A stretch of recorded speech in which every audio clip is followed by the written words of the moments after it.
আসসালামু আলাইকুম। জিবিসি টিভিতে আপনাদেরকে স্বাগতম। আপনাদের সাথে আছি আমি সামিয়া সুলতানা। শুরুতেই সংবাদ শিরোনাম। নারী ফুটবল দলকে প্রধান উপদেষ্টার অভিনন্দন। ইন্দোনেশিয়ার ফেরি ডুবিতে 4 জনের মৃত্যু, নিখোঁজ 38।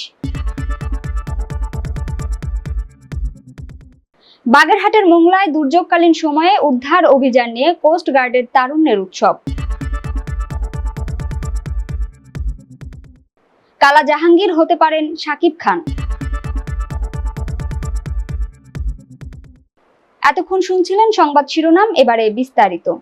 বাংলাদেশ নারী ফুটবল দল 2026 সালের এশিয়ান কাপের চূড়ান্ত পর্বে প্রথমবারের মতো জায়গা করে নেওয়ায় অভিনন্দন জানিয়েছেন অন্তর্বর্তীকালীন সরকারের প্রধান উপদেষ্টা অধ্যাপক ডক্টর মোহাম্মদ ইউনূস। বুধবার নারী ফুটবল দলের উদ্দেশ্যে এক অভিনন্দন বার্তায় তিনি বলেন, এই অর্জন শুধু নারী ফুটবলারদের নয়, বরং গোটা জাতির জন্য গর্বের। এটি আমাদের সম্ভাবনা, প্রতিভা ও অদম্য চেতনার একটি অনন্য উদাহরণ। তিনি আশা প্রকাশ করেন, এই সাফল্য ভবিষ্যৎ প্রজন্মকে অনুপ্রাণিত করবে এবং আন্তর্জাতিক মঞ্চে বাংলাদেশের মর্যাদা আরও বাড়াবে।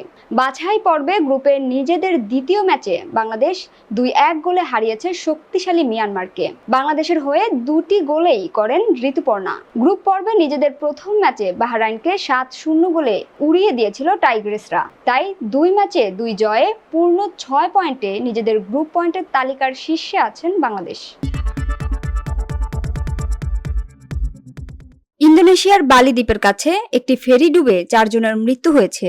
এ ঘটনায় অন্তত 38 জন নিখোঁজ রয়েছেন। বুধবার গভীর রাতে পূর্ব জাভা প্রদেশের বানুয়াঙ্গি বন্দর থেকে বালির উদ্দেশ্যে যাত্রা করে কেএমপি তুনু প্রতমা জয়া নামের ওই ফেরি। এর প্রায় আধা ঘন্টা পরে ফেরি ডুবে যায়। খবর মালয় মেইলের। ফেরিতে মোট 65 জন আরোহী ছিলেন। তাদের মধ্যে 23 জনকে জীবিত উদ্ধার করা হয়েছে। দেশটির অনুসন্ধান ও উদ্ধার সংস্থা জানায়, ফেরিটিতে 53 জন যাত্রী, 12 জন ক্রু ও 22টি যানবাহন ছিল। নিখোঁজদের জন্য অনুসন্ধান চলছে। তবে তীব্র স্রোত এবং বাতাসের কারণে উদ্ধার কাজ ব্যাহত হচ্ছে। স্থানীয় পুলিশ প্রধান রহমা শামতামা পুত্রা বলেন, ফেরিডুবির ঘটনায় 23 জনকে জীবিত ও 4 জনের মরদেহ উদ্ধার করা হয়েছে। ইন্দোনেশিয়ায় ফেরি একটি সাধারণ পরিবহন মাধ্যম, কারণ ইন্দোনেশিয়া 17,000-এর বেশি দ্বীপ নিয়ে গঠিত। তাই ফেরি চলাচলের জন্য সবচেয়ে বেশি উপযুক্ত। দুর্বল সুরক্ষা মান এবং প্রায়ই অতিরিক্ত যাত্রী বোঝাইয়ের কারণে দেশটিতে মাঝে মধ্যেই ফেরি দুর্ঘটনা ঘটে থাকে। AH নান্টুর রিপোর্টে বিস্তারিত।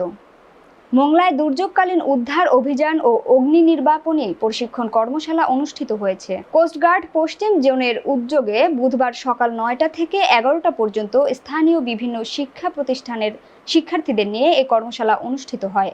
কোস্টগার্ড মিডিয়া কর্মকর্তা লেফটেন্যান্ট কমান্ডার হারুনুর রশিদ জানান, দুর্যোগের সময় উদ্ধার অভিযান, ত্রাণ বিতরণ, সচেতনতা, জরুরি চিকিৎসা সেবা প্রদান ও ক্ষতিগ্রস্তদের পুনর্বাসন কার্যক্রম পরিচালনা নিয়ে তারুণ্যের উৎসব 2025 শীর্ষক এ কর্মশালা আয়োজন করেছে কোস্টগার্ড। এ কর্মশালা শেষে শিক্ষার্থীরা বলেন, এখানে আমরা শিক্ষা লাভ করেছি যে কিভাবে একটি গ্যাস থেকে বা দাহ্য পদার্থের মাধ্যমে যদি আগুন কখনো সংঘটিত হয় বা আমাদের শরীরে যদি কখনো আগুন লেগে যায়, তাহলে আমরা কি কি ব্যবস্থা করতে পারি। তারুণ্যের উৎসবের 2025 বাংলাদেশ কোস্টগার্ড আমাদেরকে আমন্ত্রণ করে এখানে নিয়ে এসেছেন। এই জায়গাটা আমাদের খুবই ভালো লেগেছে এবং এখানে আমরা যেটা শিখতে পেরেছি সেটা আমাদের জীবনে খুবই কার্যকর।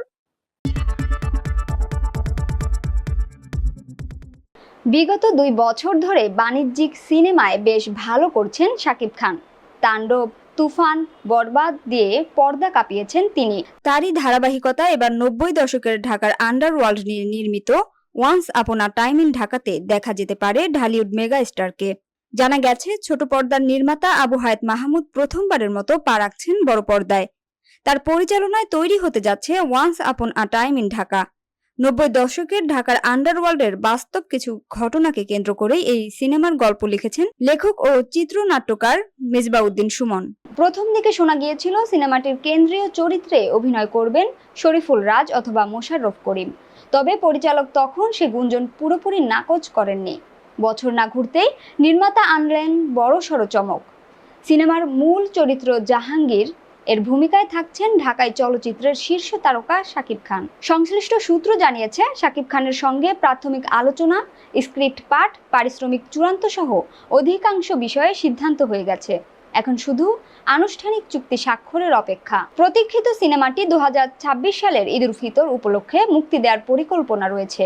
সেই অনুযায়ী সময় ধরেই শাকিব খানকে যুক্ত করা হয়েছে প্রজেক্টে। শোনা যাচ্ছে সিনেমাটিতে আরও অভিনয় করবেন অভিনেতা তারিক আনাম খান, দিলারা জামান এবং শহীদুজ্জামান সেলিম। যদিও শাকিবের বিপরীতে নায়িকা হিসেবে কে থাকছেন তা এখনও নিশ্চিত করা যায়নি।